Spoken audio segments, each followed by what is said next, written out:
بسم اللہ الرحمن الرحیم مسئلتان الاولی ان الوصف باللہ وما بعدها على قسمین۔ اللہ کے بارے میں کل سے بات شروع ہو گئی ہے۔ اللہ کے 4 اقسام تھے، ان میں سے پہلا قسم اللہ استثناء، یہ پڑھ لیا۔ دوسرا اللہ وصفیہ، ہاں یہ اس کی گفتگو جاری ہے۔ تو اللہ وصفیہ کے بارے میں 2 مسئلہ ہے، یہاں پہ 2 مطالب ہے جو مسئلتان کی شکل میں صاحب کتاب آپ کو بتانا چاہتے ہیں۔ تو پہلا مسئلہ یہ ہے کہ اللہ کے ذریعے سے اور اللہ کے بعد والے کے ذریعے سے وصف لانا 2 طریقوں سے ہے۔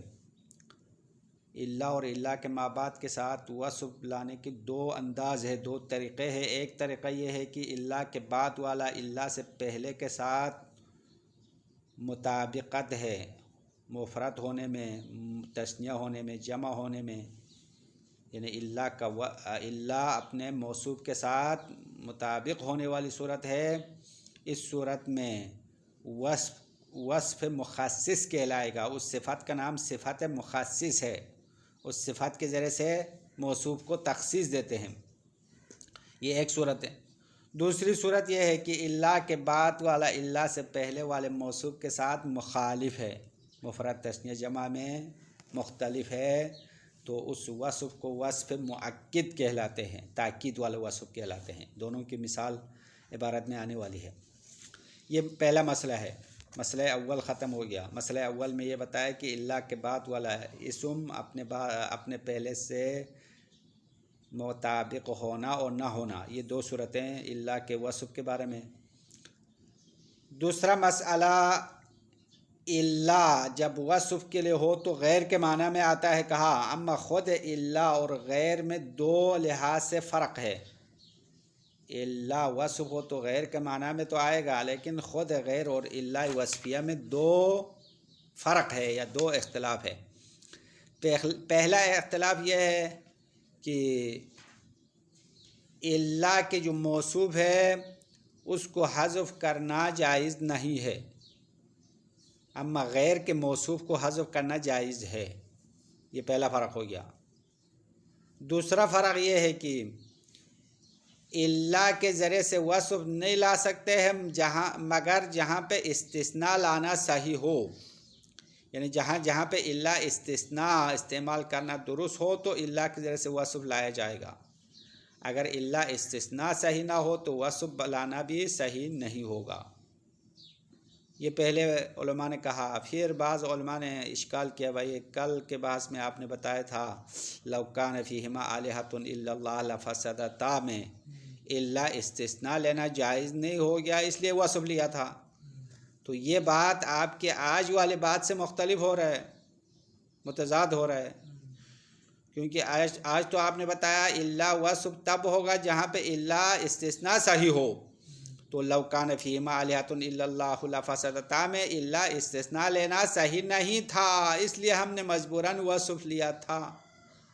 تو یہاں آپ کے قانون کے مطابق اللہ وصف بھی صحیح نہیں ہونا چاہیے، کیونکہ لو کان فیہما آلہۃ میں اللہ استثناء بھی صحیح نہیں ہے تو وصف بھی صحیح نہیں ہوگا۔ تو اسی لیے ابن حاجب نے شرط رکھا ہے اللہ وصف ہونے کے لیے استثناء ناممکن ہونا ضروری ہے، یعنی جب استثناء لینا ممکن نہ ہو تو اللہ وصف لینا پڑے گا۔ اگر اللہ استثناء لینا صحیح ہو تو پھر وصف لینے کی کیا ضرورت ہے؟ بس اس مسئلے میں علماء میں اختلاف ہو گیا۔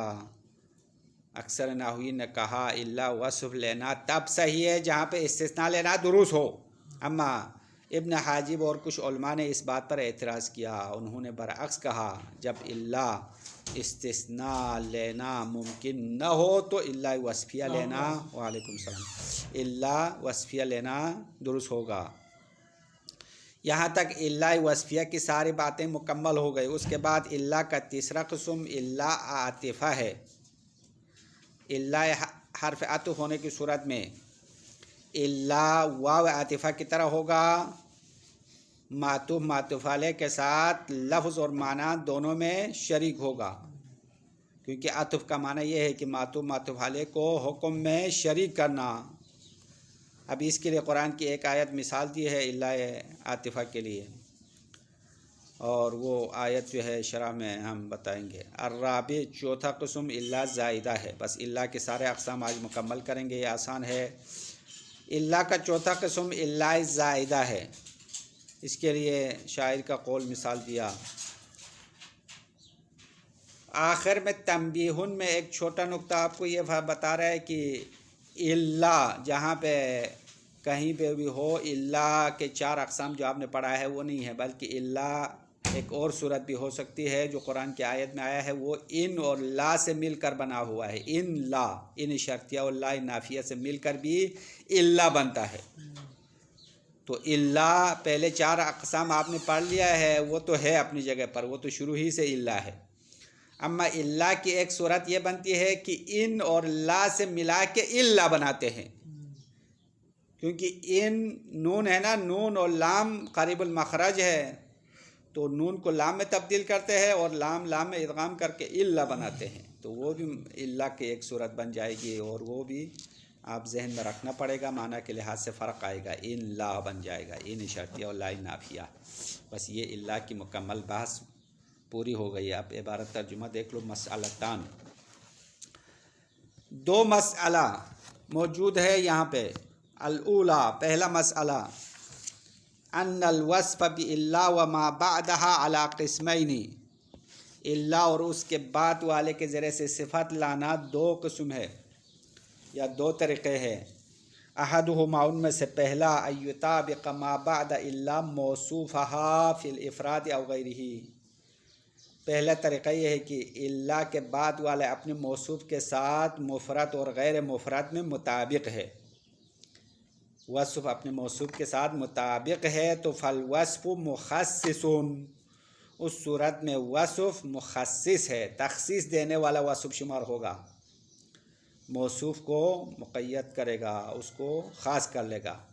کالبیت المتقدم، جیسا کہ گزشتہ شعر کی طرح ہے، کیونکہ گزشتہ شعر میں کل اخ مفارقہ اخوہ لعمر ابیک الا الفرقدان والی مثال ہے، اور اس شعر میں معنی یہ ہوگا اذ المعنی حینئذ کل اخوین موصوفین، ہر 2 بھائی جن کی صفت یہ ہے کہ بانہما غیر الفرقتین، بانہما غیر الفرقتین، کہ وہ 2 بھائی فرقتین نہیں ہے، فرقتین کے علاوہ باقی 2 بھائی جدا ہونے والے ہیں، فرقتین جدا نہیں ہونے والے ہیں۔ فرقتین 2 ستاروں کا نام تھا۔ تو یہاں پہ موصوف اپنے وصف کے ساتھ مطابقت ہے، کیونکہ کل اخین شبہ جمع ہے، الا الفرقتان یہ اس کے لیے صفت لائے ہیں، کیونکہ یہاں پہ کل اخین مفارقہ اخوہ، ہر بھائی اپنے بھائی سے جدا ہوتے ہیں، تو ایک بھائی دوسرے بھائی، 2 افراد ہے نا، 2 افراد ہے موصوف، تو الا الفرقدان، الا کے بعد تثنیہ آیا ہے، موصوف تثنیہ ہے تو بعد میں صفت بھی تثنیہ آیا ہے، مطابق ہے۔ ثانیہما، الا کے بعد والا اپنے موصوف کے ساتھ مخالف ہونے والی صورت ہے، دوسری صورت، ان یخالفہ، الا اور اس کے بعد والا اپنے موصوف کے مخالف ہے، تو فالوصف مؤکد، اس وقت وصف مؤکد شمار ہوگا، وصف تاکیدی ہے، نہ ہو لہو عندی عشرۃ الا درہمون، لہو عندی عشرۃ، اس کے لیے میرے پاس 10 ہے، الا درہمون، مگر 1 درہم نہیں ہے۔ تو یہاں پہ الا درہمون عشرۃ کے لیے صفت ہے، تو عشرۃ جمع ہے 10 اور درہمون تو 1 ہے، تو 1 کو تو 10 کے برابر تو نہیں ہے نا، مطابق ہے یا نہیں ہے؟ نہیں ہے، الا کے بعد والا الا سے پہلے کے مطابق نہیں ہے، تو یہاں وصف تاکیدی شمار ہوگا۔ تو جملے کا معنی کیا ہوگا؟ لأن المعنی عشرۃ موصوفۃ بأنہا غیر درہم، کہ اس عشرہ کی صفت یہ ہے کہ وہ درہم نہیں ہے، 1 درہم نہیں ہے۔ عشرہ 10 الگ چیز ہے، 1 الگ ہے، مختلف عدد ہے، 10 الگ عدد ہے اور 1 درہم الگ عدد ہے، تعداد مختلف ہے۔ وکل عشرۃ فہی موصوفۃ بذالک، اور ہر عشرہ یعنی ہر 10 اسی وصف کے ساتھ موصوف ہے، یعنی ہر 10 ایک نہیں ہے، ایک الگ چیز ہے، 10 الگ چیز ہے۔ فالصفۃ ہنا مؤکدۃ صالحۃ للاسقاط، پس یہاں پہ صفت تاکید کرنے والی ہے، صالحۃ للاسقاط، گرانے کی صلاحیت رکھتا ہے، اس وصف کو چھوڑ بھی سکتے ہیں۔ اما وصف مخصص میں گرانے کی صلاحیت نہیں ہے، وصف مخصص رکھنا پڑے گا، وصف مؤکد کو ساقط کر سکتے ہیں، گرا سکتے ہیں۔ مسئلہ اول ختم۔ اس کے بعد الثانیہ، مسئلہ دوم یہ ہے، تفارق الا ہذہ غیرا من وجہین، یہ والا الا غیر کے ساتھ 2 لحاظ سے فرق رکھتا ہے۔ یہ والا الا کا معنی یعنی الا وصفیہ، الا وصفیہ بمعنی غیر کہا تھا، غیر کے معنی میں آتا ہے، غیر کے منزلت پر ہے، اما غیر کے ساتھ 2 لحاظ سے فرق ہے۔ پہلا فرق ان احدہما انہ لا یجوز حذف موصوفہا، غیر اور الا میں پہلا فرق یہ ہے کہ الا کے موصوف کو حذف کرنا جائز نہیں ہے، بے شک الا کا موصوف حذف کرنا جائز نہیں ہے، اس کے موصوف کو رکھنا پڑے گا، اما غیر کا موصوف حذف کرنا جائز ہے، یہ فرق ہو گیا۔ اب لا یقال جاءنی الا زیدون، بس جاءنی الا زیدون نہیں کہہ سکتے ہیں، یہ غلط ہے۔ کیوں؟ کیونکہ الا زیدون کا موصوف حذف ہو گیا، موصوف حذف کرنا جائز نہیں ہے، اما غیر میں جائز ہے۔ وَيُقَالُ جَاءَنِي غَيْرُ زَيْدٍ، اما جاءنی غیر زیدٍ کہنا بالکل جائز ہے، کیونکہ غیر کا موصوف حذف کر سکتے ہیں۔ اصل میں کیا ہے، جاءنی رجل غیر زیدٍ، اس طرح رجل موصوف تقدیم میں رکھ سکتے ہیں، میرے پاس کوئی بندہ آیا جو زید نہیں تھا، اس کی صفت یہ ہے کہ وہ زید کے علاوہ کوئی اور بندہ تھا۔ اما جاءنی الا زیدن کہنا غلط ہے، یہاں پہ موصوف کو مقدر رکھنا ٹھیک نہیں ہے، یہ پہلا فرق ہو گیا۔ ثانیہما، ان 2 فرق میں سے دوسرا، انہ لا یوصف بہا الا حیث یصح الاستثناء، الا کے ذریعے سے وصف نہیں لایا جاتا ہے مگر جہاں پہ استثناء صحیح ہو، یعنی استثناء جہاں جہاں درست ہو وہاں الا وصف بنانا صحیح ہوگا۔ تو اس کا مفہوم نکالو تو کیا ہوگا، جہاں جہاں استثناء صحیح نہ ہو وصف لینا بھی صحیح نہیں ہوگا۔ پس اس قانون کی بنا پر فیجوز عندی درہم الا دانق، اس مثال میں یوں کہہ سکتے ہیں کہ میرے پاس 1 درہم ہے، اس 1 درہم کی صفت یہ ہے کہ الا دانق، مگر وہ دانق نہیں ہے۔ دانق کہتے ہیں 1 درہم کے چھٹے حصے کو، کیونکہ ہر درہم و دینار کو مزید چھوٹے چھوٹے حصوں میں تقسیم کر سکتے ہیں۔ اس طرح 1 روپیہ میں کتنے پیسے ہوتے ہیں، 100 پیسہ 1 روپیہ بنتا ہے نا، تو دانق تقریباً 10 دانق ملا کے 1 درہم بنتا ہے، ان میں سے 1 دانق درہم کا چھٹا حصہ ہے، چھٹا حصہ 1 دانق درہم کا چھٹا حصہ ہے، تو کتنے دانق 1 درہم بن جائے گا آج؟ درہم کا چھٹا حصہ 1 دانق ہو تو پورے 6 دانق ملا کے 1 درہم ہو جائے گا نا، یا 10 دانق ملائے، ہاں یہ دیکھنا پڑے گا اس میں حساب کتاب۔ تو دانق بہرحال درہم سے چھوٹا ہے، لأنہ یجوز، اب اس مثال میں الا دانقن کو درہمن کے لیے وصف لانا درست ہو گیا، کیونکہ یہاں الا استثناء بھی لے سکتے ہیں۔ لأنہ یجوز الا دانقن، الا دانقن کہنا جائز ہے، الا دانقن الا استثناء لینے کی صورت میں ہے، الا استثناء لیا تو مستثنیٰ منصوب ہوتا ہے، جیسا کہ کل بتایا، کلام مثبت ہے تو مستثنیٰ منصوب ہوگا۔ تو اسی مثال کو آپ 2 طریقوں سے پڑھ سکتے ہیں، یہ عندی درہم الا دانقن بھی کہہ سکتا ہے، الا دانقن بھی کہہ سکتے ہیں۔ رفع دیا، نصب دیا، رفع دینے کی صورت میں الا وصفیہ ہے، نصب دیا تو کیا ہوگا، الا استثنائیہ ہے۔ وَيَمْتَنِعُ إِلَّا جَيِّدٌ، اما اسی مثال میں عندی درہم الا جیدن کہنا منع ہے، الا وصف بنانا غلط ہے، کیونکہ الا استثناء بنانا بھی غلط ہے، لأنه يمتنع الا جیداً، کیونکہ عندی درہم الا جیداً کہنا منع ہے۔ جید منع صحیح درہم، جید یعنی اچھا درہم، تو آپ یہ کہہ نہیں سکتا ہے کہ عندی درہمون، میرے پاس درہم ہے، الا جیداً مگر اچھا نہیں ہے، تو استثناء لینا غلط ہے، کیونکہ استثناء کا قانون گزشتہ درس میں بتایا کہ مستثنیٰ مستثنی منہ میں داخل ہونا یقینی ہونا چاہے، تو یہاں مستثنیٰ مستثنی منہ میں داخل ہونا پتہ نہیں ہے، اس لیے استثناء غلط ہو گیا تو الا وصفیہ لینا غلط ہو گیا۔ اما غیر میں صحیح ہے، وَيَجُوزُ دِرْهَمٌ غَيْرُ جَيِّد، اما یہاں الا کے بجائے آپ غیر کو وصف کے لیے استعمال کر سکتے ہو۔ عندی درہم غیر جید، میرے پاس ایک درہم ہے، وہ اچھا درہم نہیں ہے، برا درہم ہے، اس طرح کہہ سکتے ہیں۔ قالہ جماعت، یہ بات کچھ گروہ نے کہا، نحویین کے کچھ افراد نے یہ قانون بتایا، جہاں جہاں الا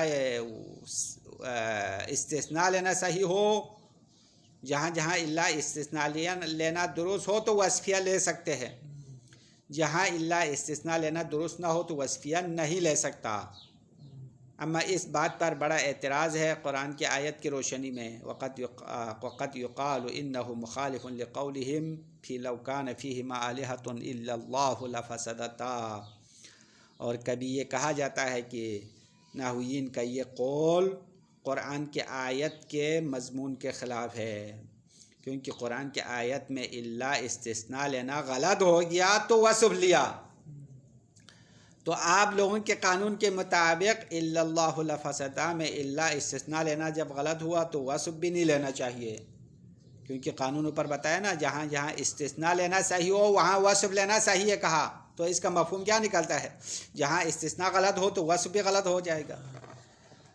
کل ہم نے بحث میں کہا چونکہ اس آیت میں الا استثناء لینا ممکن نہیں ہے، اس لیے ہم مجبوراً وصف لیتے ہیں، تو نحویین کی بات اس آیت میں جو گفتگو کی ہے اس کے مخالف ہے۔ وقد یقال، بے شک کبھی کہا جاتا ہے، انہ مخالف لقولہم، بے شک یہ بات علماء نحویین کے قول کے مخالف ہے، فی لو کان فیہما آلہۃ الا اللہ لفسدتا، اگر اس زمین و آسمان میں کئی خدا ہوتے اس اللہ کے علاوہ، لفسدتا یقیناً فساد برپا ہوتا۔ اسی لیے ابن حاجب نے شرط رکھا، ہوا شرط ابن الحاجب فی وقوع الا صفتاً تعذر الاستثناء، ابن حاجب نے الا وصف ہونے کے لیے شرط رکھا کہ استثناء ناممکن ہونا چاہیے، اگر الا استثناء لینا ممکن نہ ہو تو وصف لینا جائز ہے۔ وجعل من الشاذ قولہ، اور ابن حاجب نے شاعر کے اس قول کو شاذ و نادر قرار دیا ہے۔ وَكُلُّ أَخٍ مُفَارِقُهُ أَبُو أَخُوهُ، ہر بھائی اپنے بھائی سے جدا ہونے والا ہے، لعمر ابی کا، آپ کے باپ کے عمر کی قسم، الا الفرقدان، مگر دو فرقت جدا نہیں ہونے والے ہیں۔ اب یہاں الا الفرقدان کل اخن کے لیے وصف لیا، اور یہاں الا استثناء بھی لے سکتے ہیں، تو وہ کہتے ہیں یہ شاذ ہے، شاذ خلاف قانون ہے، اور یہ باتیں ابن حاجب کی باتیں ہیں۔ الثالث، الا کے تیسرا قسم، ان تکون عاطفتاً، الا عاطفہ ہونا ہے، بمنزلۃ الواو، واو عاطفہ کی منزلت میں ہے، فی التشریک فی اللفظ والمعنی، لفظ اور معنی میں شریک کرنے میں الا واو عاطفہ کی جگہ پر آئے گا، معطوف معطوف علیہ کو لفظ میں بھی شریک کرے گا، یعنی دونوں کا اعراب ایک ہوگا، معنی میں بھی حکم میں شریک کر دے گا، تو یہ الا عاطفہ کا بھی کام ہے، واو عاطفہ کا کام بھی یہی ہے۔ ذکرہ الاخفش والفراء و ابو عبیدہ، یہ بات تین علماء نحویین نے فرمایا، اخفش نے فرمایا، فراء اور ابو عبیدہ، ان تین حضرات نے یہ فتویٰ دیا الا عاطفہ بھی بنتا ہے۔ اس کے لیے کوئی مثال ہے تو وہ کہہ رہے قرآن کی آیت اس کی مثال ہے، وَجَعَلُوا مِنْهُ قَوْلَهُ تَعَالَى، اور انہوں نے اسی الا عاطفہ میں سے قرار دیا اللہ کا قول، لا يخاف لدي المرسلون، میرے نزدیک مرسلون نہیں ڈرتے ہیں، اللہ کے بھیجے ہوئے رسول اللہ کے سامنے ڈرتے نہیں ہیں، الا من ظلم، اور وہ لوگ بھی نہیں ڈرتے ہیں جنہوں نے ظلم کیا ہو، ثم بدل حسنا بعد سوء، پھر انہوں نے اپنے برائی کرنے کے بعد اس برائی کو نیکی میں تبدیل کیا، یعنی توبہ کیا، پہلے ظلم کیا بعد میں توبہ کیا، تو وہ بھی اللہ کے سامنے نہیں ڈرتے ہیں، کیونکہ انہوں نے توبہ کیا نا، برائی ختم کیا ہے، تو کیوں ڈرے گا۔ اب اس آیت میں اللہ استثناء نہیں لے سکتے ہیں، اللہ وصف لینا بھی غلط ہے، تو اللہ کیا ہے؟ اللہ عاطفہ ہے، ای ولا من ظلم، یہاں پہ اللہ بمانے لا عاطفہ کے معنی میں آیا ہے، لا یخاف لدی المرسلون، میرے سامنے مرسلین نہیں ڈرتے ہیں، اور وہ لوگ نہیں ڈرتے ہیں، اور کا معنی کریں گے، ہاں، اور وہ لوگ بھی نہیں ڈرتے ہیں جنہوں نے ظلم کیا پھر اپنے ظلم کو اچھائی میں بدل دیا، ثم بدل حسنا بعد سوء، برائی کے بعد برائی سے توبہ کیا اور اچھائی میں تبدیل کیا۔ وَتَأَوَّلَهُ الْجُمْهُورُ عَلَى الْإِسْتِثْنَاءِ الْمُنْقَطِعِ، اما اس آیت کو اکثر نحویین نے مستثناء منقطع پر حمل کیا یا تعویل کیا ہے، کیونکہ اللہ استثناء متصل نہیں ہو سکتا ہے۔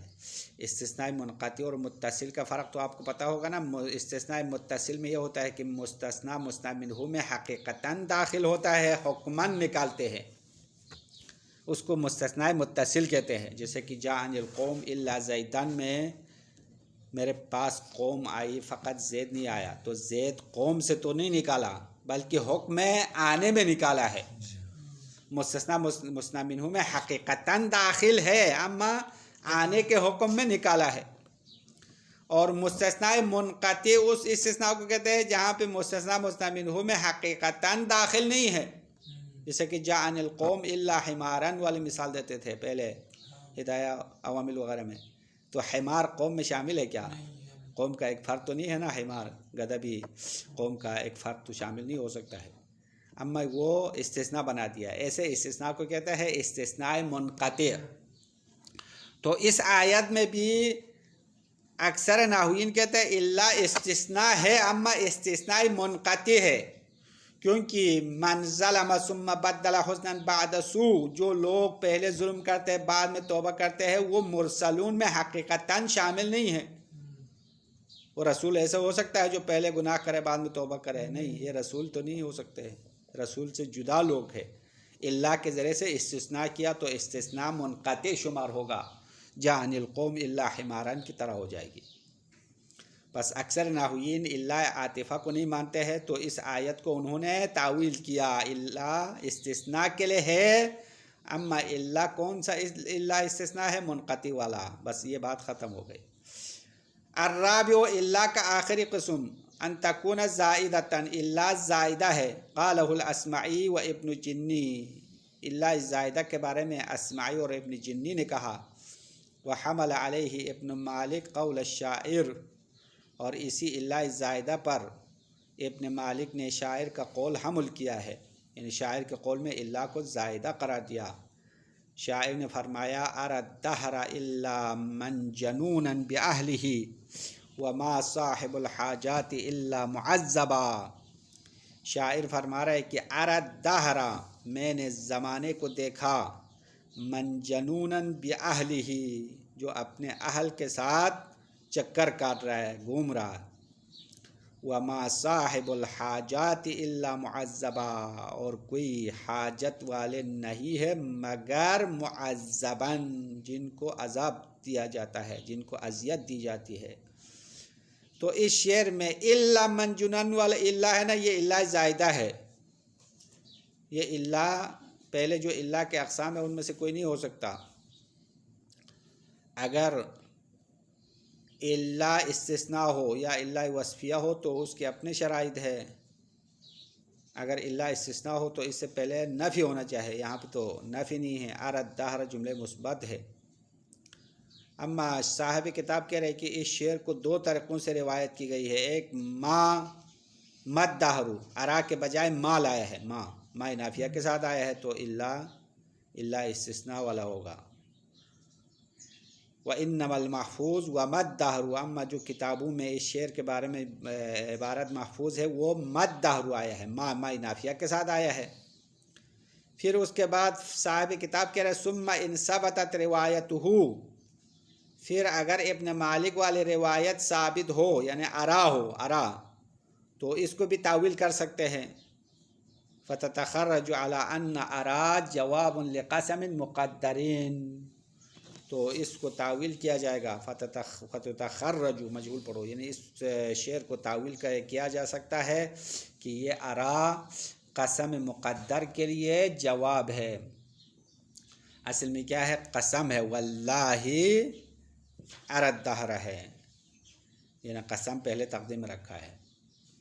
وحذفت لا كحذفها في قالوا تالله تفتأ تذكر یوسف، تو ارا قسم مقدر کا جواب ہے، اما حرف نفی تقدیر میں ہے، اصل میں لا ارا ہے، لا ارى الدہر الا منجونا باہلی، تو الا استثناء ہو جائے گا اور اس سے پہلے قسم تقدیم میں رکھیں گے، یعنی واللہ، اصل میں یہ ہے، پوری عبارت نکالے تو یوں ہوگا واللہ لا ارى الدہر، اللہ کی قسم میں زمانے کو نہیں دیکھتا ہوں، الا منجنونا باہلہ، مگر اپنے اہل کے ساتھ وہ گھوم رہا ہے، چکر کاٹ رہا ہے۔ بس یہاں لا کو ارا سے حذف کیا، لا ارا تھا پھر لا حذف ہو گیا، اگر لا ہو یا ما ہو تو اس صورت میں الا استثناء ہے، الا زائدہ نہیں ہے۔ اب یہ حرف نفی حذف ہونا اپنی مرضی تو نہیں ہے، کوئی قانون ہے تو کہہ رہے ہے قانون ہے، قرآن کی آیت میں بھی حذف ہو گیا، جیسا کہ کحذفھا فی قولہ تعالی قالوا تاللہ تفتأ تذکر یوسف، قسم کے جواب میں لا حذف ہونے کی مثال سورہ یوسف کی آیت ہے کہ قالوا، انہوں نے کہا، یوسف کے بھائیوں نے کہا، تاللہ اللہ کی قسم، تفتأ تذکر یوسف، آپ یوسف کے ذکر سے جدا نہیں ہوتے ہو، یعنی یوسف کے بھائیوں نے کس سے کہا؟ اپنے والد صاحب سے کہا، یعقوب سے کہا کہ اللہ کی قسم آپ یوسف کے ذکر کرتے رہتے ہو، یوسف کے ذکر سے جدا نہیں ہوتے ہو۔ تو یہاں اصل میں کیا ہے؟ لا تفتأ ہے، لا کو حذف کیا ہے، اگر لا نہ رکھے تو آیت کا معنی غلط ہوگا کہ نہیں یعقوب یوسف کے ذکر کو چھوڑتے تھے، نہیں چھوڑتے تھے، تفتأ کا معنی جدا ہونے کا معنی ہے، آپ یوسف کے ذکر سے جدا ہوتے ہو، یہ کہنا تو مقصد نہیں ہے۔ یوسف کے بھائیوں کا مقصد یہ ہے کہ اللہ کی قسم آپ یوسف کے ذکر کو ترک نہیں کرتے ہو، ہمیشہ یوسف یوسف کہتے ہوئے روتے ہوئے آنکھیں نابینا ہو چکے تھے، حضرت یعقوب کی آنکھیں کیا ہے زیادہ رونے کی وجہ سے، وَبْيَضَّتْ عَيْنَاهُ فَهُوَ كَظِيمٌ، قرآن کی آیت ہے نا، ان کی آنکھیں سفید ہو گئی، تو بہت زیادہ رونے کی وجہ سے ان کے بھائیوں نے کہا اللہ کی قسم آپ یوسف کے ذکر کو چھوڑتے نہیں ہو۔ تو یہ نہیں کا معنی کہاں سے لایا؟ لا محذوف ہے اصل میں، لا تفتأ، تو لا حذف ہو گیا نا قسم کے جواب میں۔ اسی طرح اوپر والا شعر میں ارى الدہر کے بجائے اصل میں کیا ہے؟ لا ارى الدہر، لا کو تقدیم میں رکھو، وَدَلَّ عَلَى ذَلِكَ الاستثناء المفرغ، اور اس لا کے حذف ہونے پر استثناء مفرغ نے دلالت کیا، کیونکہ لا ارى الدہر الا منجنونا استثناء مفرغ کہلاتے ہیں، جس میں مستثنی منہ ذکر نہیں ہوتا ہے۔ استثناء مفرغ کون سا استثناء ہے؟ مستثنی منہ حذف ہو، اس کو استثناء مفرغ کہلاتے ہیں، مستثنی منہ سے فارغ ہے، مفرغ یعنی جس کو فارغ کیا گیا ہے۔ بس الا زائدہ ہونے کے بارے میں بھی بہرحال اختلاف ہو گیا، بعض نے زائدہ مان لیا، بعض نے زائدہ نہیں مانا۔ آخر میں الا کے بارے میں ایک چھوٹی بات بتا رہے، تنبیہ لیس من اقسام الا کے اقسام میں سے نہیں ہے، التی فی نحو قولہ تعالی الا تنصروہ فقد نصرہ اللہ، اللہ کے اس قول میں جو الا ہے وہ الا کے گزشتہ اقسام میں سے نہیں ہے۔ الا تنصروہ، اگر تم لوگ اس رسول کی مدد نہیں کرتے ہو تو فقط نصرہ اللہ، بے شک اللہ نے اس کی مدد کی ہے، تم مدد نہ کرو کوئی پرواہ نہیں ہے، اللہ تو مددگار ہے۔ اب اس آیت میں اللہ میں جو اللہ ہے نا، وَإِنَّمَا هَذِهِ كَلِمَتَانِ، بے شک یہ اللہ حقیقت میں دو کلمہ ہے، دو کلموں سے مل کر بنا ہے۔ وہ دو کلمہ کیا ہے؟ ان شرطیہ ولن نافیہ، ان شرطیہ اور لا نافیہ سے مل کر اللہ بنا دیا۔ تو وہ اللہ استثناء والا نہیں ہے، وصفیہ بھی نہیں ہے، زائدہ بھی نہیں ہے، بلکہ ان شرطیہ اور لا نافیہ سے مکس ہو گیا ہے اور مکس اچار بنا دیا۔ وصلی اللہ علی محمد۔